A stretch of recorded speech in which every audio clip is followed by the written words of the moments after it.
Baik, selamat pagi. Perkenalkan kami dari kelas AK701 dengan anggota Anissa Dian Pambayun, Rizky Adinda Putri, Reva Syarsina Miftah, Rizky Aroyan Primadani, Chandra Ansori, dan Muhammad Dadu Saputra akan mempresentasikan tugas audit forensik digital dan audit investigasi dengan pertanyaan sebagai berikut. PT Asuransi Jiwasraya Persero merupakan perusahaan asuransi milik negara yang mengalami masalah likuiditas sejak 2006. Namun masalah memburuk pada 2018 ketika Jiwasraya gagal membayar klaim polis yang jatuh tempo sebesar 12,4 triliun kepada 17.000 nasabah. Mirip dengan kasus Enron, skandal Jiwasraya melibatkan skema Ponzi pada produk investasinya seperti diungkapkan oleh Direktur Jiwasraya Heksana Trisasongko kepada CNBC Indonesia. Dia mengaku bahwa pada awalnya perusahaan tidak berniat mempraktikkan skema Ponzi. Namun di tengah masalah keuangan yang melilit, Jiwasraya menjamin pengembalian bunga hingga 13% untuk produk rencana tabungan JS dan 14% untuk produk asuransi tradisional. Situasi ini mendorong perusahaan untuk membayar polis jatuh tempo pelanggan lama mereka dengan premi pelanggan baru. Kantor Kejaksaan Agung pada Rabu 15 Januari menyebut 5 orang sebagai tersangka korupsi. 3 diantaranya adalah mantan Direktur Keuangan Jiwasraya untuk periode Januari 2013 sampai 2018. Direktur Utama Jiwasraya untuk periode 2008 sampai 2018 dan mantan Kepala Investasi Jiwasraya dan Divisi Keuangan. Skandal fraud seperti yang terjadi pada Jiwasraya dapat terjadi di perusahaan di banyak industri yang berbeda, baik dalam skala besar maupun kecil. Beritanya baiknya adalah bahwa fraud itu dapat dicegah. Secara umum, kasus fraud sering sekali merupakan masalah budaya, yaitu transparansi. Dalam kasus Jiwasraya, masalah transparansi ini tercermin oleh fakta bahwa perusahaan melakukan window dressing. Kasus ini melibatkan penyelewengan dana investasi oleh manajemen Jiwasraya. Dana dari nasabah, khususnya produk JS Saving Plan, dialihkan ke investasi berisiko tinggi yang tidak sesuai dengan prinsip pengelolaan asuransi. Skema tersebut diduga mengandung beberapa elemen keuangan. Yang pertama, manipulasi laporan keuangan untuk menunjukkan laba yang sehat demi menarik lebih banyak nasabah, kemudian mengelola investasi yang tidak hati-hati, karena sebagian besar dana investasi ditempatkan pada saham bekinerja buruk atau reksadana yang dikelola oleh manajer investasi yang tidak kredibel. Kemudian kerjasama dengan pihak eksternal. Jiwasraya bekerjasama dengan pihak ketiga untuk mengatur investasi yang menguntungkan individu tertentu, tetapi merugikan perusahaan. Berdasarkan perhitungan BPK, kerugian negara akibat kasus ini mencapai 16,81 triliun. Kerugian tersebut terutama berasal dari investasi pada saham yang bekinerja buruk dan manipulasi pengelolaan dana. Modus operandi PT Jiwasraya adalah dengan penempatan dana nasabah ke saham gorengan yang nilainya dimanipulasi agar tampak menguntungkan, penyusunan laporan keuangan yang tidak sesuai dengan standar akuntansi, kolusi antara manajemen Jiwasraya dengan manajer investasi untuk mengelola dana secara tidak transparan. Atas kejadian tersebut, maka nasabah mengalami kerugian yang sangat besar. Ribuan nasabah kehilangan dana mereka, termasuk nasabah dari JS Saving Plan yang dijanjikan return tinggi. Kasus ini merusak reputasi perusahaan asuransi di Indonesia dan memunculkan keraguan terhadap pengawasan oleh Otoritas Jasa Keuangan atau OJK. Kemudian terdapat 10 pertanyaan yang akan dijelaskan oleh rekan saya. Baik, kepada rekan saya dipersilahkan. Terima kasih. Baik, terima kasih rekan Dodi atas pembukaan yang telah disampaikan. Kemudian kita masuk ke pertanyaan pertama ya, apa saja indikasi awal yang dapat mengarah pada terjadinya fraud di PT Jiwasraya dan bagaimana auditor dapat mendeteksi tanda-tanda tersebut melalui audit investigasi. Nah, mari kita coba analisis. Dari penjelasan tadi, kita tahu bahwa berdasarkan data dari BPK, PT Jiwasraya sudah merugikan negara hingga 16,81 triliun ya. Kerugiannya berasal dari investasi saham gorengan, manipulasi, yang pada akhirnya mengantarkan PT Jiwasraya tidak bisa membayar klaim polis asuransinya kepada 17.000 nasabah pada tahun 2018. Nah, apa sih indikasi awal yang menandakan pada PT Jiwasraya terkait fraud tersebut, indikasi tersebut ditandai dengan beberapa hal, yakni manipulasi laporan keuangan, pengelolaan investasi yang tidak wajar, skema Ponzi, kolusi dengan pihak ketiga, window dressing laporan keuangan ya, sampai manipulasi atau lebih parah, kurangnya transparansi. Nah, indikasi tersebut diperparah oleh kurangnya transparansi dari PT Jiwasraya kepada para nasabah. Hal tersebut terbukti dengan PT Jiwasraya menjanjikan pengembalian bunga 13% hingga 14%, namun tidak dibayar sampai dengan tahun 2018. Kemudian kita juga bisa cek ke laporan keuangannya, yakni penyusunan laporan dilakukan tidak sesuai dengan standar akuntansi. Nah, ini yang seharusnya bisa menjadi perhatian para auditor. Sebagai auditor kita pasti tahu kan standar akuntansi apa saja yang perlu diperhatikan ketika kita memeriksa laporan keuangan. Nah, dalam kasusnya PT Jiwasraya itu dari sisi standar akuntansinya saja sudah salah, apalagi sisi kedepannya yang bisa mengindikasikan bahwa fraud tersebut terjadi. Nah, gimana cara auditor dapat mendeteksi tanda-tanda tersebut? Melalui audit investigasi, kita bisa melakukan meminta terlebih dahulu informasi dan koordinasi, kemudian melakukan pengamatan fisik gitu ya. Terus habis itu review analitikal, memeriksa dokumen kembali, salah satunya dengan laporan keuangannya perusahaan. Seperti tadi kan dari sisi standar akuntansinya sudah jelas salah ya, itu sudah bisa menjadi kita angkat ke analisis untuk dideteksi apakah ada fraud dan perlu mitigasi atau tidak. Kemudian kita reperform, kemudian menggunakan network method, terus habis itu menggunakan kebijakan follow the money. Jadi kayak kita cek nih uangnya kemana aja dari sisi laporan keuangan itu tadi, serta melakukan wawancara dan observasi ke para pihak terkait. Kemudian yang kedua, bagaimana praktik manipulasi laporan keuangan seperti window dressing dalam kasus PT Jiwasraya itu dapat mempengaruhi keputusan pemangku kepentingan stakeholders. Yang pertama, manipulasi tersebut pasti akan merugikan investor dan pemegang saham dalam melakukan investasi. Laporan-laporan keuangan yang dimanipulasi tersebut memberikan gambaran kondisi perusahaan yang lebih baik dari kenyataan, kayak misalkan tadi mereka bisa membayarkan imbal bunga, pendapatannya lebih tinggi dan sebagainya. Kemudian yang kedua, melalui kalau window dressing itu bisa mengaburkan risiko bagi nasabah. Misalkan tadi kan nasabah produk asuransi dibuat percaya bahwa perusahaan ini punya kondisi yang ideal nih dan bisa memenuhi kewajiban pembayaran klaim, sehingga nasabah percaya untuk melakukan atau apa ya bahasanya, menginvestasikan dananya dalam bentuk asuransi ke dalam perusahaan tersebut. Kemudian yang ketiga, mengganggu keputusan regulator karena tadi tahunya bahwa laporan keuangan itu sudah cukup baik dari sisi pendapatan, pengeluaran, kemudian imbal hasil, itu kan yang sering dilihat oleh regulator ya. Kemudian kesehatan finansialnya perusahaan mungkin tahunnya bagus gitu. Jadi regulator bisa jadi nggak ngambil keputusan yang tepat gitu, sehingga dalam mengawasi perusahaan itu agak kurang. Kemudian yang keempat, merugikan mitra bisnis.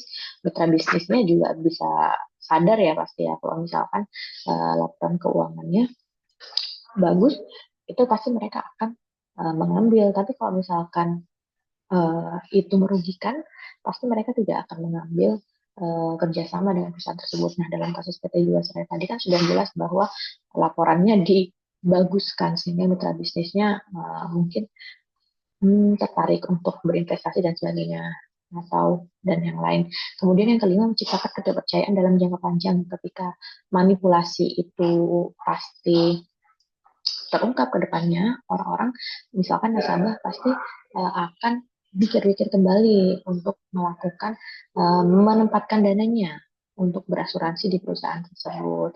Jadi kedepannya juga itu pasti akan mempengaruhi stakeholder perusahaan dalam melakukan kerjasama. Sekian, selanjutnya akan dilanjutkan oleh rekan saya. Dalam kasus skema Ponzi, peran auditor dalam mengidentifikasi pola-pola tersebut sangat krusial, terutama ketika mereka melakukan audit investigasi. Berikut adalah beberapa langkah dan peran auditor dalam mendeteksi dan mengidentifikasi skema Ponzi. Yang pertama, memeriksa arus kas. 2. Mengevaluasi laporan keuangan. 3. Menganalisis pembayaran dan keuntungan. 4. Mengidentifikasi kegiatan tidak biasa. 5. Menerapkan prosedur forensik. 6. Menyelidiki sumber dana dan struktur pembayaran. 7. Berkomunikasi dengan otoritas terkait. Baik, untuk slide selanjutnya yaitu bagaimana kolusi antara manajemen perusahaan dan pihak eksternal seperti manajer investasi dapat mempersulit proses audit investigasi. Strategi apa yang dapat diterapkan untuk mengatasinya? Yang pertama itu ada kesulitan yang dihadapi auditor. Yang pertama, dokumentasi akan dimanipulasi atau disembunyikan, penghalangan akses dan transparansi. Yang ketiga, ketidakjelasan arus kas dan transaksi. Dan yang keempat, kesulitan dalam menemukan konflik kepentingan. Poin berikut yaitu ada strategi yang dapat diterapkan auditor untuk mengatasi kolusi. Yang pertama itu ada menggunakan teknik forensik yang lebih mendalam. Yang kedua, pengujian sumber dan tujuan dana. Yang ketiga, melibatkan pihak ketiga yang independen. 4. Mengidentifikasi dan menguji kesesuaian kebijakan internal dan eksternal. Yang kelima, mencari bukti langsung dan tidak langsung, meningkatkan prosedur pengawasan dan pengendalian internal. 7. Memperkuat kolaborasi dengan otoritas terkait. Sadian Pambayun akan mencoba menjelaskan terkait soal nomor 5. Soalnya yaitu modus operandi yang melibatkan investasi di saham gorengan sangat merugikan nasabah. Nah, saham gorengan ini sendiri adalah sebuah istilah yang digunakan untuk menggambarkan manipulasi yang dilakukan oleh pihak-pihak tertentu untuk mengambil keuntungan pribadi. Nah, manipulasi ini dilakukan dengan menimbulkan ekspektasi yang berlebihan, yang tinggi terhadap suatu saham melalui informasi-informasi yang sebenarnya itu tidak akurat gitu. Sehingga harga sahamnya melonjak, jadi setelah harganya tinggi, para pelaku kemudian menjual sahamnya. Jadi ada keuntungan yang besar gitu dari si penjual itu, yang diterima oleh penjual itu karena adanya berita-berita bohong tadi itu. Nah, ini merugikan investor-investor yang telah membeli saham itu kan jadinya. Lalu bisa juga dengan wash trading, yaitu melakukan transaksi jual beli dalam jumlah besar. Tapi pihak-pihaknya itu udah udah bersekongkol gitu. Jadi emang seolah-olah transaksinya itu sering terjadi, terus ada polanya juga. Nah, ini untuk meningkatkan harga sehingga orang-orang kan jadinya, wah ini sahamnya laku nih, berarti menjanjikan gitu kan. Saya juga mau beli gitu kan jadinya orang-orang. Jadi dengan banyaknya yang beli saham itu kan jadinya harga saham juga ikut menaik gitu. Nah, inilah dengan saham naik itu jadilah keuntungan untuk si pihak yang melakukan manipulasi tadi. Lalu yang terakhir yaitu dengan memasukkan sejumlah besar order pembelian dan penjualan saham secara bergantian pada harga yang berbeda. Jadi seolah-olah beberapa kali itu sahamnya naik turun gitu harganya. Sehingga kelihatannya kan terjadi banyak transaksi atas saham itu. Ya intinya sama sih untuk menarik investor lain, tapi sebenarnya nggak seperti itu gitu. Sebenarnya emang transaksinya nggak sebanyak yang sebenarnya terjadi karena itu adalah manipulasi doang. Lalu teknik audit yang dapat digunakan untuk melacak alur dana itu adalah dengan yang pertama analisis transaksi. Analisis transaksi ini dilakukan dengan yang pertama yaitu mengidentifikasi transaksi yang tidak biasa. Ini disebut juga dengan profiling transaksi. Jadi kita melihat volumenya, terus waktu transaksi itu, misalnya volumenya tidak biasa, waktu-waktunya juga udah terpola, itu kan berarti ada yang mencurigakan.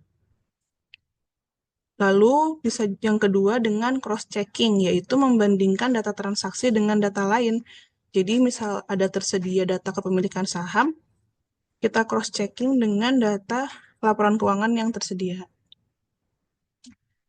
Lalu yang ketiga yaitu dengan network analysis. Jadi setelah ada data, kita dianalisis juga dibandingkan dengan data eh, yang tersedia di internet, di network analysis.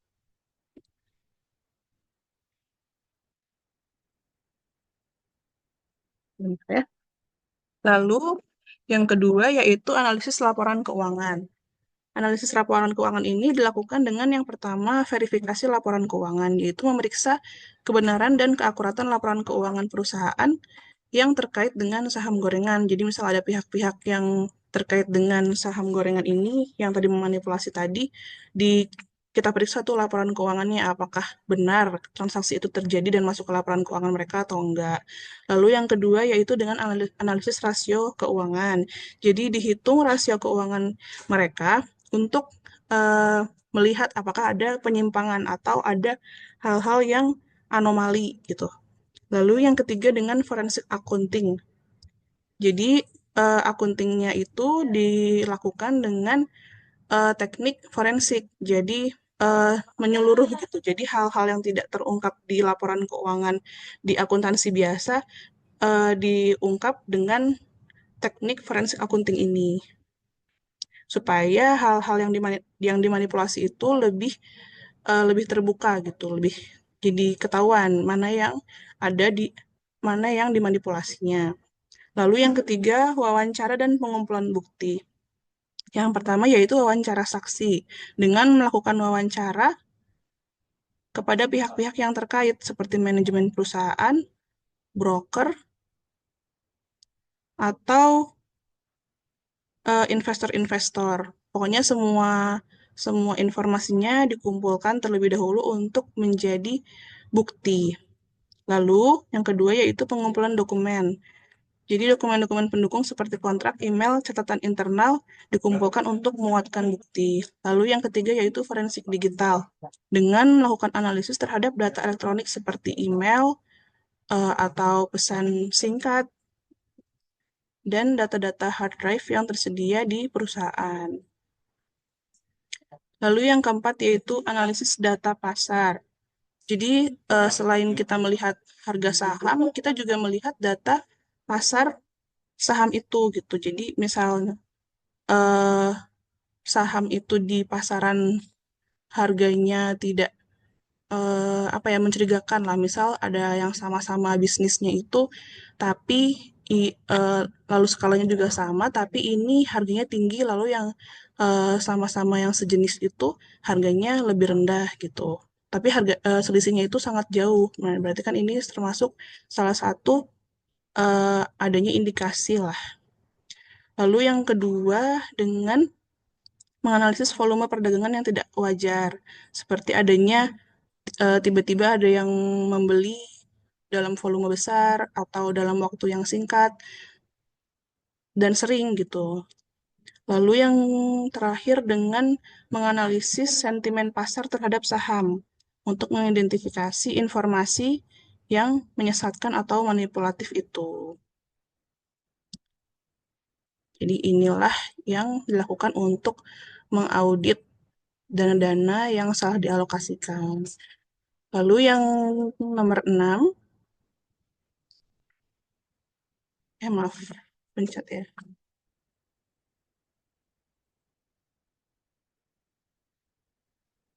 Berdasarkan kasus Jiwasraya, apa peran teknologi forensik dalam membantu auditor menemukan bukti-bukti fraud yang dilakukan melalui pengelolaan investasi? Nah, yang bisa dilakukan dengan teknologi forensik yaitu yang pertama, analisis data elektronik. Jadi kan kasus Jiwasraya ini itu sangat kompleks gitu ya. Untuk untuk menganalisisnya itu butuh satu persatu lah, karena sangat kompleks itu. Jadi teknologi forensik ini akan sangat membantu dalam menganalisis kasus Jiwasraya untuk menemukan bukti-bukti kecurangannya. Yang pertama, misal tadi data elektronik, berarti kita menganalisis data-data di email dan komunikasi yang terhubung dengan pihak tersebut. Misal, kita menganalisis pesan singkatnya, menganalisis emailnya, atau percakapan-percakapan yang tersedia yang mengindikasikan adanya instruksi atau kesepakatan untuk melakukan tindakan fraud tadi.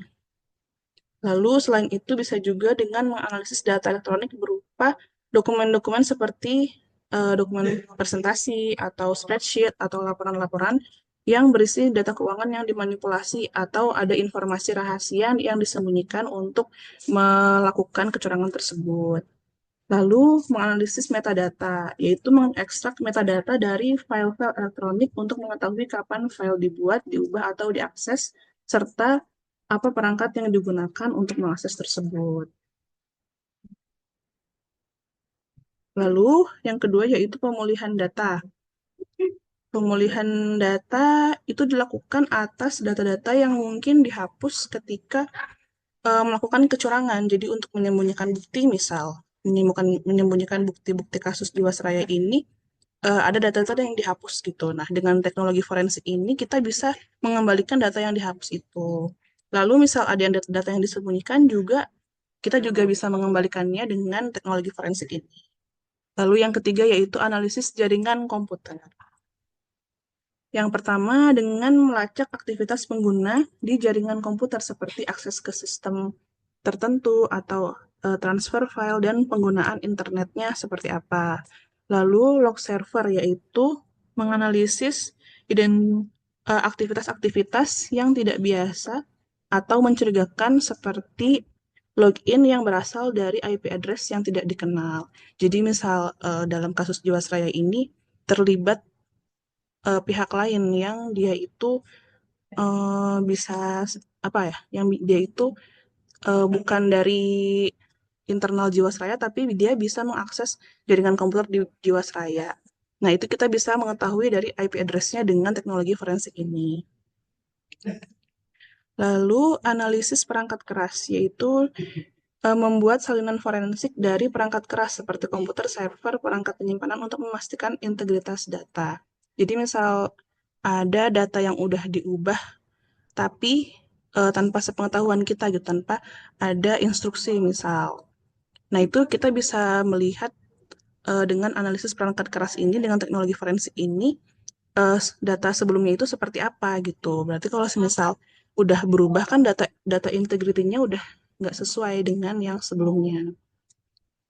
Lalu selain itu juga dengan menganalisis data dari ponsel pintar dan tablet, termasuk pesan, panggilan, dan data lokasi. Jadi misal kita mau mengetahui data-data yang di handphone atau tablet itu, misal ada foto atau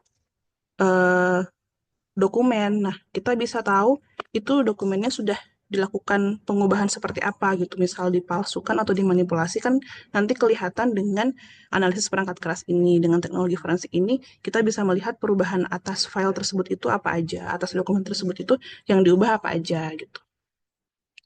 Jadi kalau misal ada yang tidak sesuai, berarti itu jadi indikasi, oh ini ada yang mencurangi gitu, ini ada yang melakukan fraud.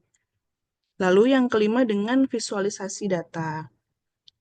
Visualisasi data, jadi karena kasus Jiwasraya ini sangatlah kompleks, kita bisa memudahkan pemahaman itu dengan visualisasi data dengan teknologi forensik ini. Jadi identifikasinya akan lebih mudah, karena nanti akan terlihat pola-polanya gitu seperti apa. Lalu visualisasi data ini juga dengan membuat timeline. Misal kita mau melihat urutan peristiwa yang terjadi apa saja, hal-hal yang dicurangi atau yang dimanipulasi itu apa aja, kita juga bisa menggunakan teknologi forensik ini. Ya, jadi sekian itu yang bisa saya sampaikan. Selanjutnya akan dilanjutkan oleh teman saya. Terima kasih. Baik, saya akan menjawab soal nomor 7.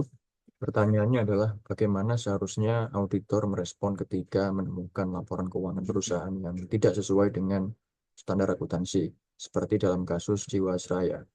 Di sini setidaknya ada 5 langkah yang dapat dilakukan oleh auditor untuk merespon temuan-temuan data laporan keuangan yang tidak sesuai dengan standar akuntansi. Yang pertama, mengidentifikasi dan mencatat ketidaksesuaian. Jadi, di sini auditor perlu mengidentifikasi apakah laporan keuangan itu tidak sesuai dengan standar akuntansi yang berlaku, misalnya PSAK. Yang kedua, memberikan opini audit. Jadi, jika ketidaksesuaian itu ditemukan dan dia mempengaruhi kewajaran laporan keuangan, maka auditor harus memberikan opini audit yang relevan. Yang ketiga, diskusi dengan manajemen. Di sini auditor harus berdialog dengan manajemen untuk memahami alasan ketidaksesuaian tersebut. Apakah terjadi karena kesalahan atau karena disengaja.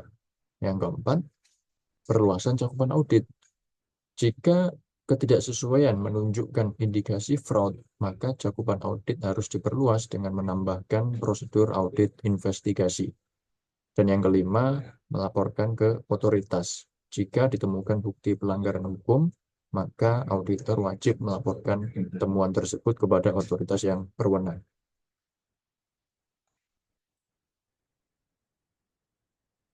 Selanjutnya soal nomor 8, pertanyaannya adalah kerugian negara sebesar 16,81 triliun dalam kasus ini sangat besar. Apa saja langkah-langkah yang dapat dilakukan auditor untuk menghitung dan memastikan besaran kerugian akibat fraud? Di sini ada 6 langkah yang dapat dilakukan oleh auditor untuk menghitung dan memastikan besaran kerugian akibat fraud tersebut. Yang pertama, menggunakan teknik audit forensik. Teknik audit forensik digunakan untuk menelusuri aliran dana dan mengidentifikasi transaksi yang mencurigakan. Yang kedua, mengidentifikasi transaksi mencurigakan. Jadi, setelah menelusuri transaksi tersebut, maka auditor harus menganalisis transaksi-transaksi yang dianggap tidak biasa. Yang ketiga, menghitung kerugian langsung dan tidak langsung. Yang keempat, membandingkan laporan keuangan dengan dokumen aslinya. Di sini auditor harus memastikan bahwa data yang ada di laporan keuangan sesuai dengan bukti aslinya. Yang kelima, melibatkan ahli dan teknologi forensik. Dan yang keenam, menyusun laporan komprehensif, yaitu auditor harus mengumpulkan semua bukti yang ditemukan dan membuat laporan investigasi.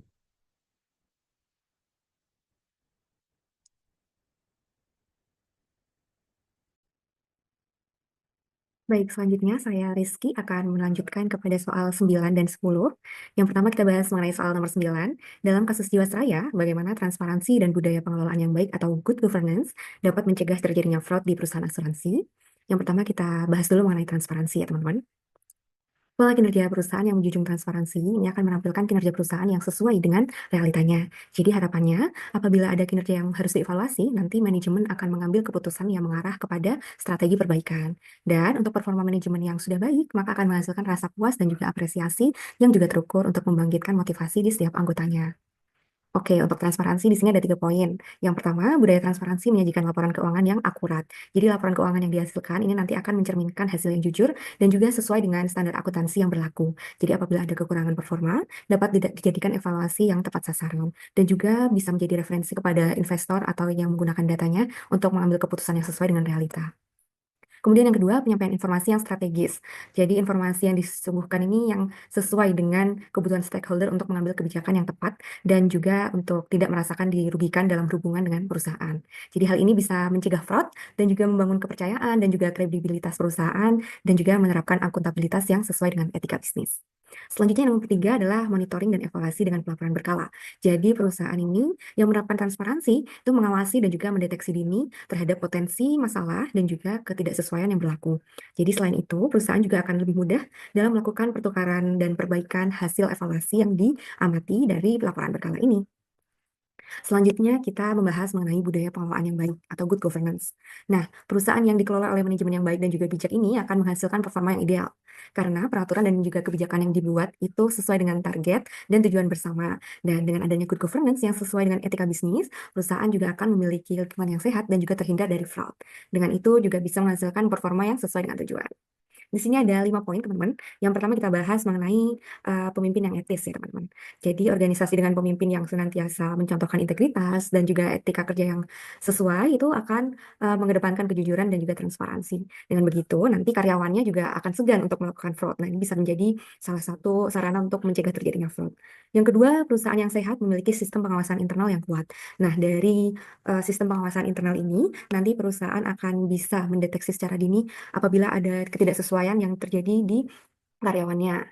Kemudian yang ketiga, perusahaan dengan good governance memiliki awareness untuk patuh terhadap regulasi. Karena nanti kalau ada peraturan yang dilanggar, maka kredibilitas perusahaan yang menjadi taruhannya. Selanjutnya, memperhatikan learning and growth atas SDM. Nah, terutama di bagian integritas. Jadi, jangan sampai perusahaan ini memiliki SDM yang kebingungan apabila mendeteksi adanya kecurangan. Harus dibina bagaimana cara menanggapinya dan juga cara melaporkannya. Yang kelima, yang penting juga adalah menjamin keamanan dalam whistleblowing system. Jangan sampai pelapor atau yang mengadukan indikasi kecurangan ini mendapat ancaman atau merasa tidak aman terhadap integritas yang berusaha dia tegakkan. Begitu. Dari transparansi dan budaya pengelolaan yang baik ini, maka perusahaan asuransi dapat meminimalisir resiko terjadinya fraud, kemudian juga dapat menjaga kepercayaan dari nasabah dan juga memastikan keberlanjutan operasional perusahaan dalam jangka panjang. Selanjutnya di soal nomor 10, apa peran OJK dalam pengawasan terhadap perusahaan seperti Jiwasraya dan bagaimana auditor investigasi dapat bekerja sama dengan regulator untuk mencegah dan mengungkap fraud. Yang pertama kita bahas mengenai peran OJK. Yang pertama di sini adalah sebagai regulator dan juga monitoring perusahaan. Jadi OJK ini memastikan kepatuhan perusahaan terhadap regulasi yang berlaku. Nah, OJK ini juga menetapkan berbagai aturan yang harus diikuti oleh perusahaan untuk menjaga stabilitas dan juga integritas di industri tersebut. Jadi selain itu juga OJK memastikan keamanan stakeholder dalam melakukan transaksi bersama perusahaan. Kemudian yang kedua, melakukan inspeksi atau pemantauan rutin dan investigasi. Jadi OJK secara rutin melakukan audit terhadap perusahaan asuransi dalam rangka untuk memastikan operasi dan kinerja perusahaan ini sesuai dengan standar yang telah ditetapkan. Dan OJK juga memiliki kewenangan untuk melakukan investigasi secara lebih lanjut terhadap perusahaan yang terduga melakukan kecurangan. Yang ketiga, penegak hukum bersama dengan pihak berwenang. Jadi OJK bekerja sama dengan penegak hukum untuk melakukan tindakan lebih lanjut terhadap pihak-pihak yang terduga atau terbukti melakukan pelanggaran. Jadi hal ini termasuk juga membawa kasus yang terduga ke ranah pengadilan dan bekerja sama dengan lembaga lain sebagai penegak hukum. Selanjutnya, yang keempat adalah menerapkan peringatan dini atas permasalahan finansial perusahaan. Di bagi perusahaan yang sudah terdeteksi adanya keuangan yang tidak sehat seperti likuiditasnya bermasalah atau terjadi dugaan fraud, ini bisa diingatkan untuk deteksi dini dan sebagai usaha preventif agar tidak terjadi kecurangan yang lebih besar lagi. Oke, kemudian kita akan bahas kolaborasi antara auditor, investigasi, dan juga regulator. Ada 4 poin di sini kita akan bahas. Yang pertama adalah pertukaran informasi strategis. Nah, di sini yakni informasi penting yang ditemukan selama audit forensik yang membantu dalam membuat keputusan yang tepat. Kemudian yang poin kedua adalah bekerja sama dalam penyidikan. Jadi, untuk memastikan semua aspek diperiksa dengan teliti, kemudian juga konteks koordinasinya ini dilakukan termasuk dalam pengumpulan bukti, kemudian melakukan wawancara, dan juga menganalisis data. Kemudian adalah pelatihan dan pendidikan. Yang dimaksud di sini adalah mengenai teknik, kemudian metode terbaru dalam mendeteksi kecurangan sesuai dengan potensi pelanggaran dan juga teknologi yang berkembang. Yang terakhir adalah penyesuaian standar audit dan juga prosedur bersama. Jadi auditor investigasi dan juga OJK ini dapat mengembangkan standar dan prosedur bersama untuk pelaksanaan audit dan memastikan bahwa audit dilakukan dengan konsisten dan juga sesuai dengan best practice yang berkembang dalam kasus yang ditangani. Nah, teman-teman, jadi dengan peran pengawasan OJK yang kuat dan juga kolaborasi yang efektif antara OJK dengan auditor, ini dapat resiko kecurangan diminimalisasi dan juga kepercayaan publik atas industri asuransi ini dapat dijaga. Kurang lebih seperti itu penjelasan mengenai soal 9 dan 10. Terima kasih. Baik, terima kasih penjelasannya. Sekian penjelasan dari kelompok kami. Apabila ada yang salah, mohon dimaafkan. Terima kasih.